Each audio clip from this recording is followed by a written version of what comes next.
Well, what if eventually in their life everybody that's been on a Wheaties box does change genders? That would, Man, We have a Kirby lot to Puckett, look forward can you to in imagine pop culture. Can you imagine Kirby Puckett on the? He, he was the player that my grandma, when she was 75 years old, announced at Christmas that she thought Kirby Puckett had a nice ass. Well, there's plenty of it to go True around. story. yeah, doesn't sound like your family. No, I'm just kidding. The most true. America, have you heard? Brand new dance, and it's called Her. You don't need no finesse, or no personality. You just need to out an attitude.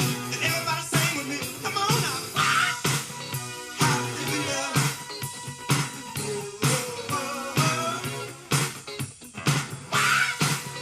How do we love?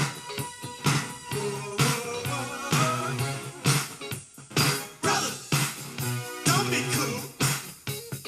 Women. This is the 70s versus the 80s podcast, the podcast that makes you feel the same way you used to feel when you take your sweaty hand and plunge it to the bottom of your Captain Crunch to get that plastic decoder ring and pull it out. And so we're going to talk cereals today. We're going to talk Battle of the Network Stars versus Superstars. But since we just saw the Super Bowl here and we saw a real famous player, what was his name? Tom Brady. I thought Something I would like that. It yeah, was either Tom or Greg Brady, one of the other. Right. one of the Bradys, yeah. So I He thought I'd actually ask. broke a sister's nose with a football at one point in time. I remember that. That was Jan, right? I believe so. No. Marsha, Marsha? yeah. He gets a broken nose, and I never get any. So let's start with you, Jim. Who was your most favorite underrated football player from back in the day? I don't know if this is going to be an obvious choice, and it sure is a convenient choice, but I think Fran Tarkington was really an underrated quarterback. He's known as being a scrambler because he never really threw a tight spiral, but he had the calculus in his head to manage, a run down the field, and I think somehow he's able to do all the geometry and calculus in his head and make it happen.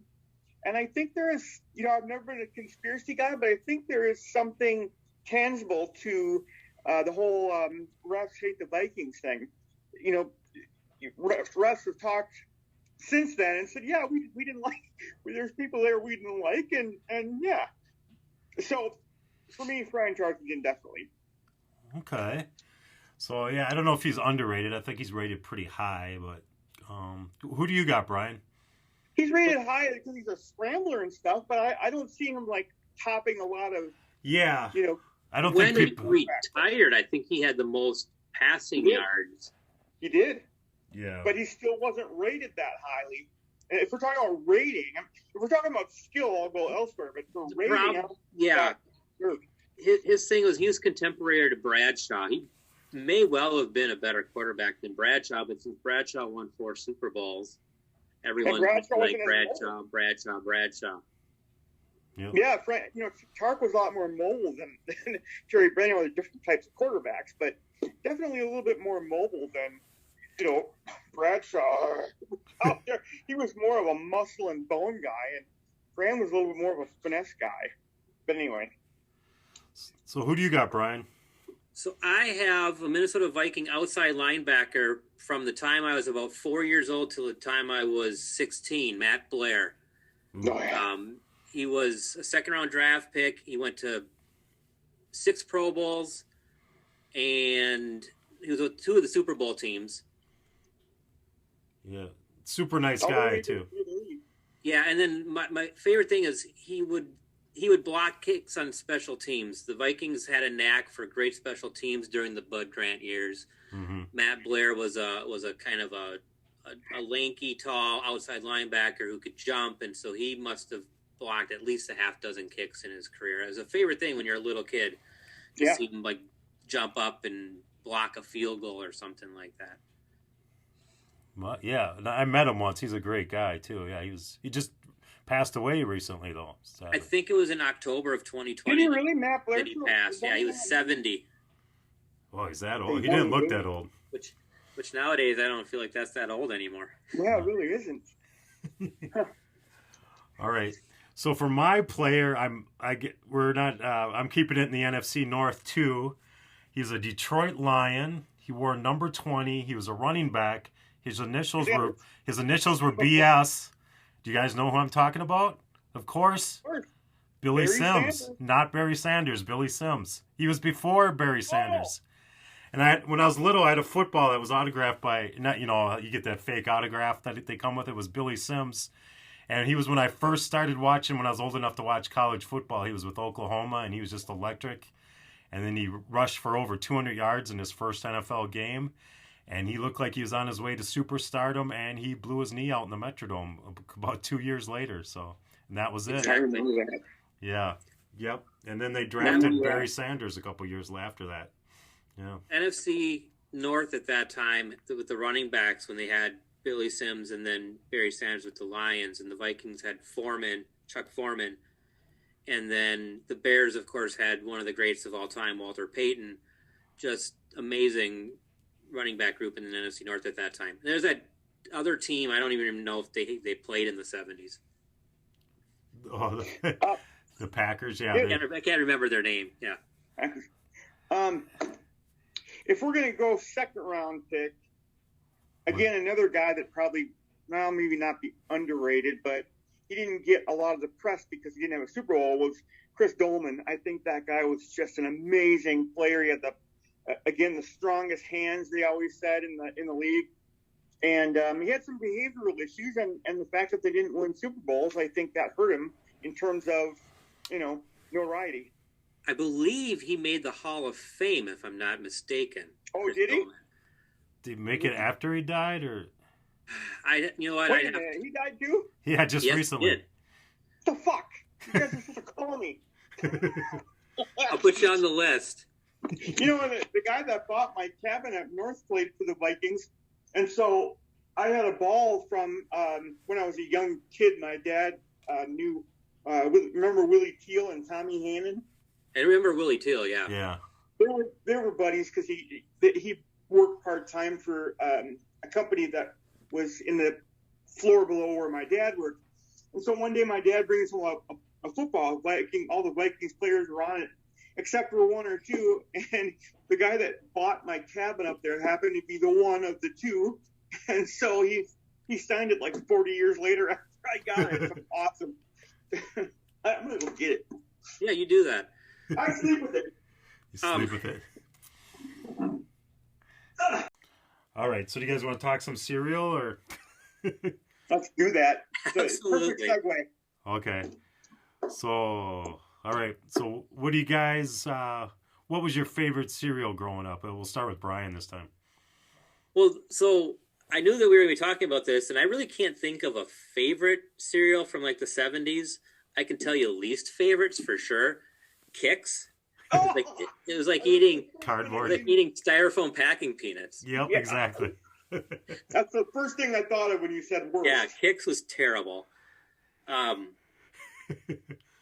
to me, they looked like the peanut butter. What was that peanut butter cereal? They looked the same as Kix, so you thought, oh, these are good. Yeah, or it's like a not chocolate Cocoa Puffs. Yeah, they turned the cereal But it's chocolate. just terrible. What are you guys? I like were you guys those into ones. mini wheats or the hay bales? Did you like those? I liked them. As a kid, I'm okay with them now, but as a kid, I thought they were terrible as well. It's like eating a sugary Brillo pad. Yeah, like a hay bale. Yep. Yeah. Yeah. Anything that you could eat, and then you had like a flavored milk, thing left for like a dessert. I'm gonna strain the little parts out of there, and I've got a big cup of chocolate milk. Or the Lucky Charms where you dexterously move your spoon around so you get all the non-marshmallow parts first, so that you just have the marshmallows. Yep. And the longer time with the marshmallows in there, it'd color your milk better, and then you'd finish up with just the marshmallows. It's amazing. Teaches you willpower. Yeah, I'm glad that I'm normal because I did all of that stuff. Well, it's funny you should mention that. They got Shamrock Lucky Charms out right now that turn your milk green. I saw that. I almost bought it. Even I know. It's like... It's like the river in Chicago. So how about, I think an underrated cereal was Apple Jacks. That was pretty solid, and I don't think anybody has it in their top 1 or 2, but that was pretty solid. Apple Jacks was great. It was like Cheerios, but with that, apple cinnamon flavor. Mm-hmm. And then when you got a little older and you found out Applejack was also a type of whiskey. Yep. And chewing tobacco. Yes. Mm. Mike, any other cereals like the Boo Berry, Count Chocula? There's more of them. Frankenberry. I also like the Fruity Pebbles, Cocoa Pebbles, and Fruity Pebbles. Yeah, Fruity Pebbles was good. Trix was good. Peanut Butter Captain Crunch, solid. Yeah, were Trix and Fruit Loops the same but different shapes because they were both that fruity, or did they taste different? I don't know. Trix. Yeah, you're right. Yeah. It's like different. One was like Fruit Loops was Kellogg's, and Trix was General Mills. Yeah, and so you had to mimic the other one without exactly copying them. Yeah. Have you guys had Crackling Oat Bran? I can't remember it. That's been a while. That stuff is really, really good. I love that stuff. I bought it just to kind of get some fiber. It's expensive, but it's really, really tasty. I'm not kidding. I know this is good out of the 70s and 80s, but in the early 2000s, General Mills did Cheerios, but then they put like freeze-dried fruit in it, so it's like Berry Burst Cheerios, like with strawberry or something. Those were good, and they don't make them anymore. Yeah, I don't know if it was an expense thing or what with the freeze-dried strawberries in it, but that again, you let the strawberries sit in your milk, and then by the end they kind of rehydrated, but it'd be like strawberries and cream instead of colored milk. What was the deal? Getting older, more sophisticated as we. How about Raisin Bran? Anybody with the Raisin Bran? Yeah, I liked Post, but I didn't like Kellogg's. They were different. They both had Raisin Bran. Yep. To this day, we will buy Post when we buy Raisin Bran instead of Kellogg's. I think the actual bran flakes in Post is more flavorful. Yeah, and then the Kellogg's raisins are like little hard sugar, and they have sugar coating. Where Post is just like raisins, And then Post is like when we talked about third wheels, like RC Cola versus Coke and Pepsi, and like Bubble Yum versus Bubblicious and Hubba Bubba. So Post is like the third to the party against General Mills and Kellogg's. So you got to support the little guy once in a while. So what was the deal with Wheaties when we were young? Because now they change every time there's a new champion, they change the label. But do you guys remember when we had Bruce Jenner? I mean, he changed the Caitlyn Jenner. I mean, we had him for years. We had him for like a good decade there. It was only Bruce Jenner. Do you remember that? I was going to say, they couldn't find any more transgender people to put on the box. Well, what if eventually in their life, everybody that's been on a Wheaties box does change genders? That would be a lot to look forward to in pop culture. Can you imagine Kirby Puckett on the... That would take a lot of space heaters and some smelling salts to get that going, but he was the player that my grandma, when she was 75 years old, announced at Christmas that she thought Kirby Puckett had a nice ass. Well, there's plenty of it to go around. Story. Yeah, it doesn't sound like your family. No, I'm just kidding. The most truthful thing he said about his family all year. So, do you guys remember? I mentioned at the beginning the toy. Do you remember any of the cereal toys at all? That came in the boxes. Vaguely, the boat with the baking soda. Weren't there ones too where you had to collect 6 of them, so you'd have to buy different boxes to get the other pieces? Yeah. Well, no, I remember that one. Do you remember the mini? Oops. Go ahead. The mini license plates for your bicycle that came in honeycombs, and they'd have all 50 states. Yeah, I remember that. Yep. That hoodie is boss, by the way, that you're wearing that hoodie. Cool. I was going to say something, and now I forgot. Fuck. What were we talking about again? Well, the license plates, because I remember having to go to buy them at Target or whatever, try to find your name. Yeah. There was like a toy submarine, and you put baking soda in it, and snap it shut, and it would dive and come back up and dive and come back up.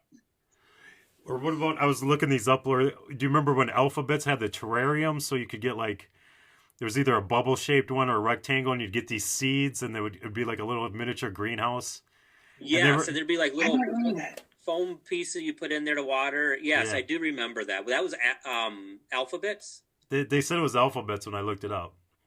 Yeah. I don't remember that. I don't remember us having the cereal, but I distinctly remember that because we'd put them like in the windowsills then of our kitchen because they had a southern exposure and had those little terrariums. Yep.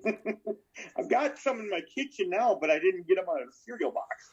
Or do you remember when they put the little, I was kind of looking at this, remember when they had the little 45 records on the back of the cereal too? Like you'd get the Jackson 5 or... Are you serious?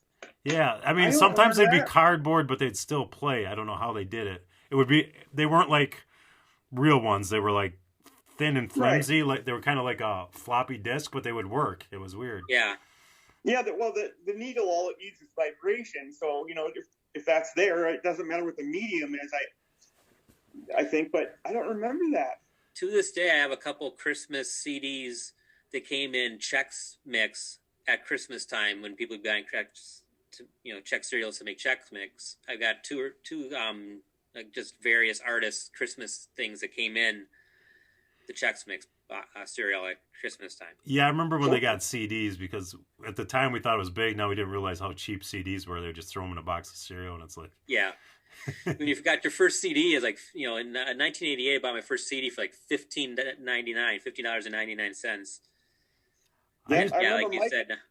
Mike's first CD was the Springsteen box set that he got for Christmas in what was that, Mike? Like 85 5 or 6? Yep. Yeah.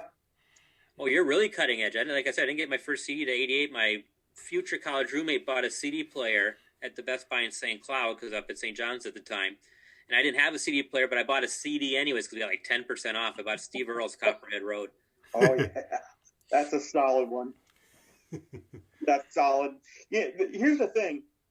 Not to make everybody feel old, but you remember that time kind of in high school where you were kind of laughing at the younger kids that they didn't know what an 8-track was. And then you kind of got to the age where you're laughing at kids that don't know what a cassette was. Then you're really old when you're to the state we are that kids don't know what a fucking CD is. That's old. Mm-hmm. And cars don't have CD players anymore. The new ones, they don't have. Mine doesn't. No. That's why I'm keeping my 2010 because it's got a CD player. Actually, I think mine does, but I don't have any CDs for it. I hotwired it so I can watch movies in the dash, but that's a good choice. But it's illegal. That's safe, yeah. But it's funny because like CDs, the number 2, digital's the number 1 way to sell music, but now vinyl's number 2 now. Yeah. Like, and there's nothing else even close. Yeah.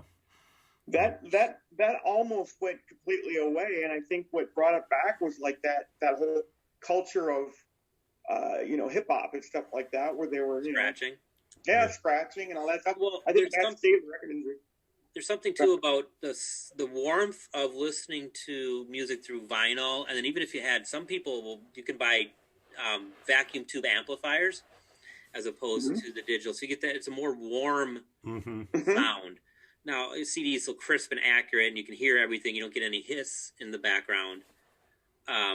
But there's just something about that warmth of a vacuum tube amplifier and the skips and cracks and pops of a record. You're listening to music as opposed to data. Music should be messy and human, and there should be mistakes included, and it gets you up and moves around as opposed to being clinical and every note's perfect and the sound's crisp and perfect, because then it's just like they're interpreting like data signals. I remember when the Steve Winwood album came out, Higher Love or whatever that was, with that on there. Mike, help me. Yeah, that's probably, I think it was called Higher Love, wasn't it? Yeah, and listening to that, it was all treble and no bass, and it was all just perfectly. And I thought, I kind of don't like this, And then Boston Third Stage came out, and again, very meticulous. And I didn't like that kind of music. I liked the, like Brian was saying, the human aspect of music. You get a fantastic human bass player that's just anchoring a song down, and it's much better than like you said, the trebly, techno, Mhm. poppy, anything. Yeah. It gets grittier. It makes you feel it in your soul. It moves you. It's like you feel that bass hitting you, or even if a good drummer that's got like a double bass drum setup, you when you're in a concert, you feel it. Mm-hmm. It's you're experiencing it with more than just one sense. After that, Brian, do you ever need to change clothes, or are you okay? I mean, you can kind of, up close, personal.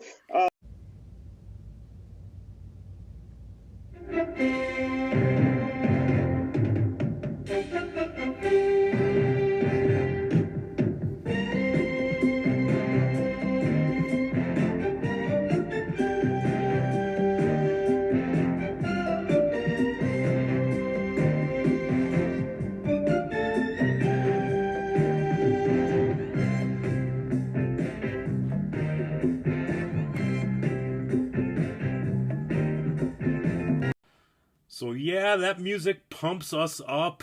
And when you talk reality television today, I don't think you can really talk about it without Battle of the Network Stars, which started in '76. And then that music, I believe, is from the same channel, ABC Superstars, which was, I don't know, did you guys know that was started by Dick Button? Was the one I did. I think he just wanted to throw... Shopped it around. He just wanted to throw a bunch of if you go for a show with a ton of testosterone, you just want to go Dick Button all day long, right? Yes, because he's got that, super golf commentator when he was doing skating commentating. I don't remember that name. I guess I do remember something with ice skating. Is he a figure skater or something? Yep. He won gold medals in the 52 and 56 Olympics. But what I remember him from, because I'm a big Olympics junkie, I love watching it summer and winter, is he would commentate on the skating, and it would just be that, that's the triple axel, and he skates away from it. It's looking good tonight, holding nice clean lines, just total, smooth golf commentary. Yeah, exactly. Speaking of, just about an hour ago, I was binging on Payne Stewart clips on YouTube. As one does. Yeah. Yeah, he was a sharp dresser, that's for sure. Yeah. Definitely. So, all right, Michael, lead us in. Okay, so yeah, like we said, ABC Superstars started in '73, and then Battle of the Network Stars started in 1976. I think everybody's pretty familiar with the formats of these shows. Do you think, or how would you describe them? I think anybody over our age will remember, but I guess it was just kind of a fellowship thing, is the way I looked at it. There was rivalry between the networks, and they decided to take it out on the field. Well, yeah, it's kind of like any time you get a bunch of group of friends together and you're playing cornhole or something like that. You got 8 or 10 friends that are just going to be gabbing, and they're there to drink beer and they're there for the fun, and then you have those 2 or 3 ultra competitive friends, and that's kind of the way it was with the Superstars. I mean, they were athletes, but some of them were more athletic than others.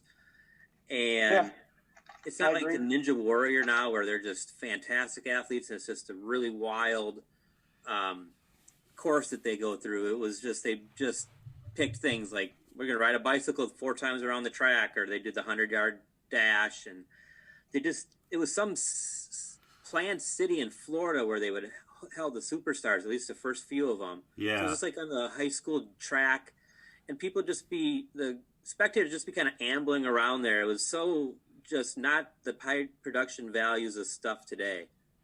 Yeah. Which is kind of part of the charm. If you would have any younger listeners, and you're certainly encouraged to go watch it, because this is just some incredible janky stuff that they did with these athletes at the time. They'd have Lou Ferrigno, in the pit with a tug of war thing around his waist. And remember that? They'd have Lou Ferrigno on one side. Yep. When the Incredible Hulk was still on, and he was deaf, so he'd be like, "Everybody, He was on a team with such other athletic superstars as Valerie Bertinelli, Charlene Tilton from Dallas. Oh yeah. And David Letterman. Oh, Was he on? No, he 1978 didn't. Letterman, because he was like on some Mary Tyler Moore. It wasn't Mary Tyler Moore show. It was like she had a variety show called Mary, and David Letterman was on it. And that's what caused him. He was on the 5th episode of Battle of the Network Stars. Dave Letterman on the and CBS. he swam the anchor. When I was watching a swimming episode, the last person had to swim both lengths of the Olympic pool, and he was the anchor on his team. Yeah. So Well, it's Wow. funny you bring up swimming, because that's kind of Superstars started off with a bang. It was the first one was won by a pole vaulter. So all right, obviously that's a person Bob that's going Seagren, to is be that lean was- and in good shape because of the type of thing. But Joe Frazier, the boxer, 50-yard swimming, right down and back, nearly drowns. He'd never swam before. You got And they're like, well, why did you do that? He's like, well, how was I didn't know I couldn't do it unless I tried it. Well, I'm not going to walk a tight wire across the Grand Canyon thinking, well, I might be able to do that. Oh, good point. He also man. he had very encouraging words for Mark Spitz, because the first Superstars was in 73. So that's right after Mark Spitz won 7 golds at the 72 Summer Olympics. And he called him a tough Samuel L. Jackson's favorite phrase. Oh, wow. Motherfucker. Well, I don't know if you want to put a listed on this. Right? He called him a tough motherfucker, yeah. They must have beeped it out, though. Yeah, well, yes. And, yeah, so that was good. And then what about Battle of the Network Stars? Probably the best athlete on that was Gabe Kaplan for some reason. He was the captain of the first team. Like, the first team that won was ABC, won that first episode. And he was the captain, and they had, like, Linda Carter. So this is how you got ratings, because people are, well, Oh yeah. we were a little young at that time, but Linda Carter, Farrah Fawcett were on the first championship team. Gabe Kaplan was the captain. Ron Howard was on it. And then Robert Haggis, who was also, I think he was Epstein on Welcome Back, Kotter. He was on a that bunch team. of them, yep. Hal Linden, so Barney Miller was on that team, but they were the champions. What they did is I think they had the 3 networks, because we're old enough to remember when there were 3 networks. And then they would do just these sports to accrue points, almost like a decathlon. And then at the end, one team would be eliminated, and the other 2 teams would just have a tug of war. And whoever won the tug of war won. I remember it. Yeah. The tug of war. I mean, the Vikings Steelers tug of war when they did the super teams, which is kind of an offshoot of the Superstars, is like legendary. And then I think the Kansas City Royals and maybe the LA Dodgers or someone had a tug of war that just after 45 minutes, whatever, they just let it end in a tie. Yeah, they just stopped it because like neither team was even close to winning. Yeah, it went on. I thought it went on for hours, though. I could be wrong, but yeah. The Vikings one went on for so It long. was 2 hours. Yeah. Yeah. I was talking to Mike about this a couple nights ago, and you're watching that show, and it's got the entertainment value and all that kind of stuff, and everybody's out there smiling. And then you got the all-time dick. I was telling Mike, the all-time Hollywood dick was Robert Conrad, because he would come in there and he was all serious about it. And who was it, Mike, that was arguing with him? It was Gabe. It was Gabe Kaplan. Gabe Kaplan. Yeah, because he was go ahead. captain of the NBC team. Robert Wagner was.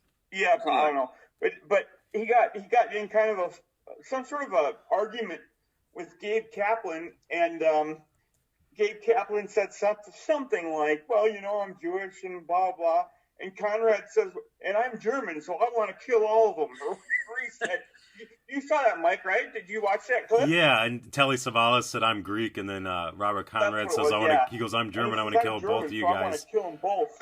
Yeah. 70s was a different time. So then Gabe, they settled it by having Gabe Kaplan and Robert Conrad run. I think they only ran 100 yards for the settle it. And so Conrad gets down and like he's in the starter blocks, and Gabe Kaplan just stands up, and Gabe Kaplan just blew him off the track. Like it wasn't. Did he really? And who's seen it coming? Nobody would see that coming because Robert Conrad was a tough guy. Yeah. And Conrad did a Columbo episode where he was like a fitness guru or whatever, and even fucking Peter Falk beat him. So ABC kind of took it serious because they had like Howard Cosell, and I know with the Superstars they had Keith Jackson out there doing commentary in their gold, those gold blazers. Gold jackets. They wore uniforms. Yep. Those gold blazers are just, they're second in line for the 70s to the brown leather leisure suit that And good old Paul and Newman Howard wore Cos- in Howard Slapshot. Howard Cosell just adds authenticity, because even when he's doing Battle of the Network Stars, I like how his voice would be quiet and then he'd hit that crescendo. He's like He's a showman, definitely. yeah, who was Linda Carter. He's like he's like she's doing the kayak and he's like, she's athletic because she plays Wonder Woman and she can do amazing things like that right there. And then he just goes up and then like if you go on YouTube when they announce Linda Carter when she's in the swimsuit ready to get in the pool, I mean, we were really young and I'm like, I don't know. I was like just staring at the TV and all of a sudden Linda Carter comes on. I didn't really know how I was feeling, but all of a sudden it was like, I mean, and I never forgot that. Yeah, it was just like crazy. But Yeah, because the second episode for the commentators, it was Howard Cosell, and then it was Bruce, now Caitlyn Jenner, and O.J. Simpson. So that's just some top notch that's a killer team. icons of the 70s. yeah, and O.J. Simpson held the track record, the fastest time in the 100 on Superstars. And I guess they said he wore sneakers. He didn't wear spikes. I don't know what the story was behind that, but he still held the record. Yeah. I just wanted to talk about, so everything for the Superstars pointed to the final obstacle course. And as a 6 or 7 or 8 year old watching it on ABC, on Wide World Sports whenever it aired, it was kind of impressive. It's like a 12-foot wall with a rope on it, and then they had to go through a tunnel, and then they had to push a blocking sled, and then through tires, and then jump a water pit, and a 4'6" high bar, and then like 2 hurdles, and across the finish line. And it's just I don't know if it looked like it was hand timed or it was just and back then everybody had those shorts that were only like 8 inches. Those and dolphin so shorts. They had Yeah. the white stripe up the side. Yes. Of them, and yeah, then they had white trim. They had their socks that came all the way up to their kneecaps and then folded over just about an inch. And, they had most of them have the afros or lots of hair or whatever. And they're out there running in like Stan Smith Adidas or whatever it was. And it's just funny to watch. Especially, you ever watching an NBA game, like an old NBA game when they've got those shorts on? It's just like, how did people not just like pinch their penis right off when they're, twisting in those short shorts? And then they had the long socks with the short shorts and long socks. Yep. Yeah. Knee highs. Yep. Oh, it didn't look very comfortable. The thing is, on Superstars, when they eventually, and this is all stuff that would never happen today, but they would have the World Series champion take on the Super Bowl champs in the team Superstars, and the baseball team actually won like every other year. I thought the football team would win every year, but the baseball team won every other year. I remember that. Yeah, Oakland A's were in it one year. They won it.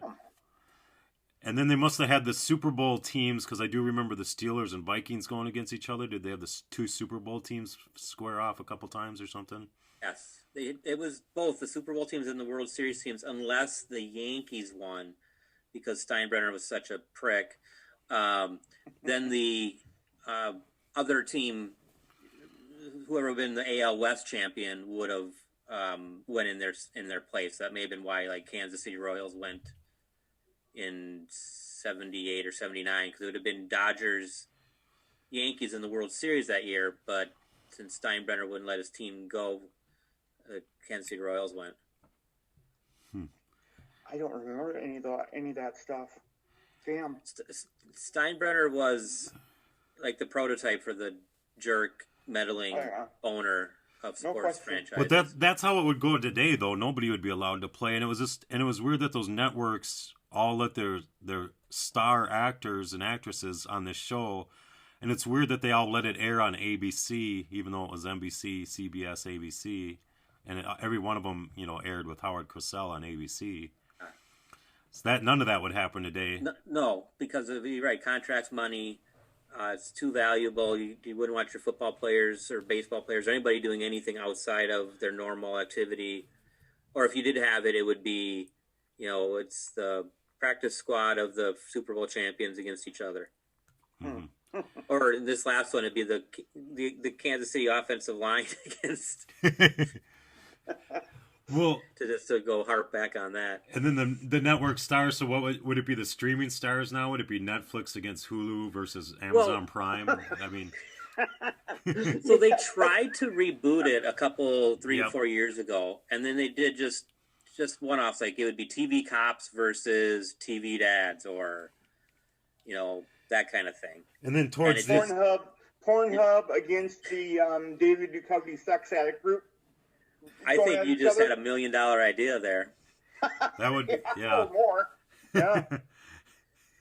Plus, he was married to Tia Leone, who was hot back then. Yep. And then they announced that she must have walked like John Wayne into the hospital, all sore, and they got a divorce, and it was because of that. He says. He's the man. Because he had a sex addiction, and she couldn't stand it anymore. It's like, fuck.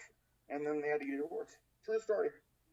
He actually would bring it into X-Files, like he would call somebody on the phone, and it sounded like he was listening to porn because there'd be some spanky noise. And then they would cut to him, and he'd be dribbling a basketball in his bedroom or whatever. And it was like just stupid stuff like that. I love that show, X-Files. So, I don't think none of that would work today, like all the superstars playing against each other. No. Yeah. No, so now when you watch those competition things, it's like the Ninja Warrior thing. It's just people you don't know or things like that. It's not these mainstream athletes. It's not the big names. Yeah, but and not only that, but they would turn it into something where the actual competition is playing second fiddle to whatever the sponsorships are. So you've got 2 minutes of your show, 5 minutes of the Lagitude, drug commercial or whatever, and then back to 2 minutes. And really, what you're watching is disingenuous anyway because of the liability issues and all that kind of stuff. So it's just not as pure as it was, in the 70s. Yeah. I don't know if that rings true for you guys, but. Yeah. Yeah. And I know that Battle of the Network Stars was just fun to watch because I guess they filmed it on Pepperdine University, and you'd always see those station wagons parked on the cliffs in the background, and then well, I forgot what else I was going to say. Towards the end, I was seeing they had like Growing Pains versus Family Ties and stuff. They had like just weird ones towards the end. Yeah, because the early years they would have maybe 2 stars from a single show, like Gabe Kaplan and the actor that played Epstein. Yeah. In the from Welcome Back, Kotter, and then but they got more. It seems like as the years went by, it was 3 or 4 of them from just the show. So I don't know if that was because it was messing up with their filming or probably. And a lot of these guys that were actors had it in their contracts that if they got hurt or whatever. Same with athletes, which is why they don't do a lot of stuff in the off season, is because it's right in their contract that if they're out fucking around and get hurt, you don't get paid. So it's just a new world that way. Did both of you watch Battle of the Network Stars growing up? Yes. Yeah. Did you root for your favorite the network with your favorite shows on, or you're just watching it just to watch it? Because I remember rooting strongly for the shows that we watched. Yep. Yeah, I think I rooted for I think I always wanted NBC to win for some reason. Yeah. I was there strictly for masturbation, looking at the big boobs of all the, like you were saying before, and I was just soaking all that in. Mike, you're going to have to cut that out. Because you'd have been 6 when it started. Yeah, so. yeah. Well, I started early. Apparently so. I actually at that time, I was transfixed at what I was watching because you're used to seeing them all in a different way, and then they're all out there without their makeup on or without the clothes they wear in their shows. They look so unfamiliar and so different than what they're. So it just was kind of a weird thing for me to watch that stuff. And then they had the cool team colors, like wasn't NBC always red and CBS was always blue? They had those Adidas track suits with their names on the back. Red. Yeah, I remember that. Yeah, those are awesome. Yeah, and I was just watching, I guess the big competition in the women's for Battle of Network Stars was Laura Ingalls, Melissa Gilbert against Christy McNichol. Whatever happened to Christy McNichol? She was like the and biggest. Jimmy McNichol. Yeah, they were the biggest stars in the world. Yeah. Right. And then they just fell off the face of the earth, it seems like. Yep. Yeah, I forgot about them. And the Osmonds were kind of the same. Robbie Benson was just huge, and then he's just gone. Vincent. Was he the boy in the plastic bubble? No, I think that was Travolta, wasn't it? Oh, yeah. Yeah, I think you're right, yeah. But he was like around Did you that see time movie, period. Ryan? I did not.